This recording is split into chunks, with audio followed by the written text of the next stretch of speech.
자, 2부 순서 이어가도록 할게요. 이제 공격을 받으니까 당연히 이 반격이 와야 되겠죠. 현재 윤건희의 프레임은 이번 기회에 싹쓸이를 하자라는 차원에서 이준석, 홍준표를 싸잡아서 없앰과 동시에 김종인까지도 털어버리자라고 하는 생각을 갖고 지금 수작을 꾸미고 있습니다. 근데 문제는 이제 김건희나 윤석열이 할 수 있는 지금 검찰로 갖고 이거를 조작을 그렇죠. 하는 거기 때문에 그렇죠. 시나리오가 너무 빠네요. 그러니까 그동안 정치를 오래 해왔고, 어떻게든 나름대로 인맥이 있는 이 세 사람이 그걸 모를 리가 없습니다. 어떻게 수술이 들어오고 있다는 거에 대해서. 그래서 각자 도생으로 살겠다고 말들을 막 까놓고 있습니다. 일단 김종인은, 말로 쓴소리를 하고 있는 거죠. 왜냐면 이제 자기는 직접적으로 잡혀갈 일은 없다라고, 좀 약하게 생각하고 있으니까, 친구 가족 개념 떠나라니까, 이혼해라라는 소리거든요, 이거. 네. 라고, 계속해서 쓴소리를 하고 있습니다. 예. 마찬가지로 나머지 칼럼들도 동시에 이제 이혼할 결심이라고 하는 칼럼들을, 보수 쪽에서 써내고 있고, 김종인이 처음으로 이거를 말발을 튼 것 같아요. 관련해서 기사 한번 볼게요. 김종인 전 국민의힘 비상대책위원장이 국회에서 열린 트럼프 당선과 한국 정치의 과제 세미나 특별 강연자로 나서서 대통령이 되는 순간 친구와 가족이라는 개념을 떠나야 한다며 쓴소리를 했습니다. 그리고 사회 양극화와 관련해서도 좀 언급을 했는데 김건희 특검법과 최상병 특검법 등 국내 정치 뇌관이 회수되지 않은 현 상태로는 외교 역시 작동하지 않을 것이다. 이런 이야기도 했고요. 또 강연 뒤에 기자들과 만난 자리에서 기자들이 이 김건희 특검법으로 갈등이 이어지는 현 정국 어떻게 보고 있느냐 여러 가지 질문을 했는데 별로 할 말이 없다라고 답했습니다. 네, 왜 이런 태도를 취했냐면 그 뒤에 이어지는 기사가 있는데 명태균 의혹 규명을 위해서 김종인, 이준석을 조사하겠다라고 얘기를 하고 있다는 거죠. 근데 이준석은 이해가 가는데 왜 김종인이라는 거지? 이게 뭐냐면 김영선이가 이 두 사람을 다 찾아갔기 때문이에요.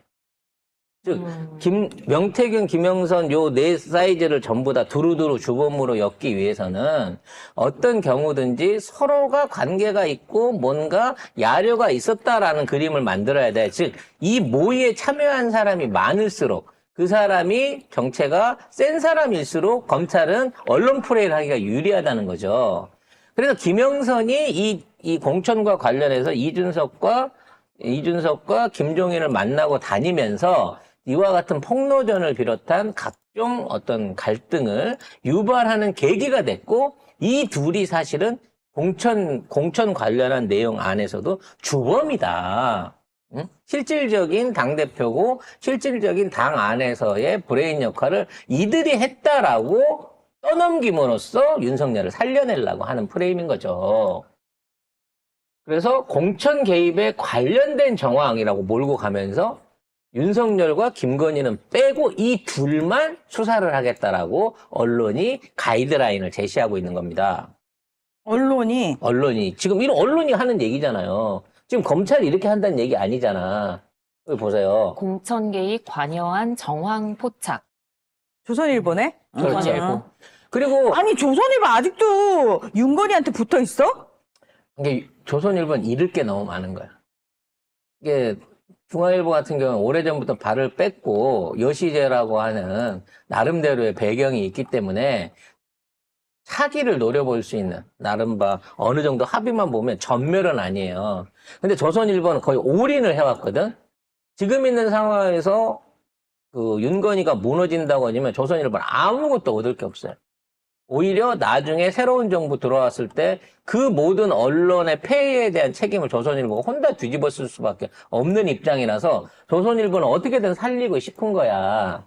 근데 더 중요한 건 뭐냐면 언론이 방금 얘기한 대로 조선일보가 이준석과 이준석과 김종인을 조사해라라고 하면서 자꾸 그 속으로 시선을 몰아주면서 정작 중요한 건 윤건희는 빼고 있다는 거죠. 이준석, 김종인의 급이면 윤석열, 김건희를 좀 덮을 수 있는 급이라고 생각을 했겠는데? 그래서 중요한 게 이 대목입니다. 자, 지금 명태균과 김영선은 뭘로 걸려있죠? 정치자금법으로 정치자금법이요. 걸려있죠.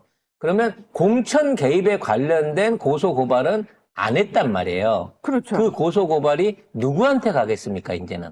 김종인, 이준석한테 가는 거예요? 그렇죠. 그리고 김영선과 명태균은 뭘로 들어가겠어요?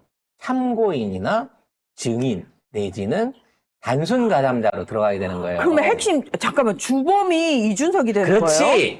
그래서 검찰이 이 공천 개입에 관련된 주범으로 기소할 사람은 이준석과 이준석이- 명태균인 거야. 그리고 거기에 따라다니면서 부하내동하고 따라다니면서 그 혜택을 얻은 사람은 김영선인 거고, 브로커지를, 그 사이에서 브로커지를 하면서 대통령 이름을 팔고 김건희 이름을 팔았으나 사실은 대통령이나 김건희는 아무것도 한 게 없는 상황인 걸로 밝혀지게 될 거고, 이런 공천 개입의 주범은 얘네들 둘로 가야 된다는 거지. 그러면 두 개가 딱 나눠지는 거예요. 공천 개입 사건하고, 그 다음에 정치자금법 사건하고.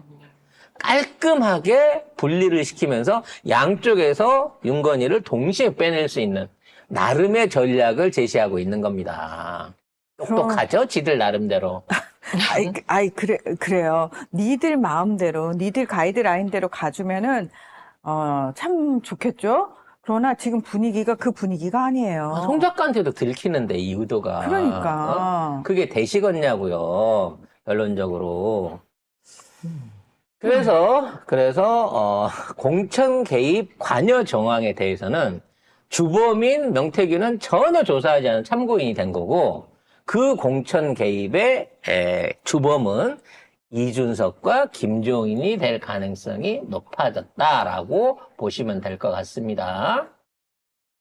그거를 이제 증빙하기 위해서, 명태균하고 이준석이 얼마나 가까운 관계인 건가, 밀접해 있었는가, 라는 거를 키우기 위해서 아마 이준석하고 명태균하고의 금전 관계, 그러니까 무료로, 당대표 선거 경선 때 여론조사를 해주고 또는 여론 조작을 해주고 그거에 대한 대가로 행사를 참여해갖고 말하자면 이준석이 금전적인 도움을 얻을 수 있도록 토론회 같은데 대신 그 스케줄을 맞춰서 참석해준 이런 것들을 일종의 이제 금전 대가 관계로 보면서 엮어 넣겠죠, 또 둘이. 그럼 이것도 똑같이 이 명태균한테는 정치자금법이 추가되는 것 뿐이에요.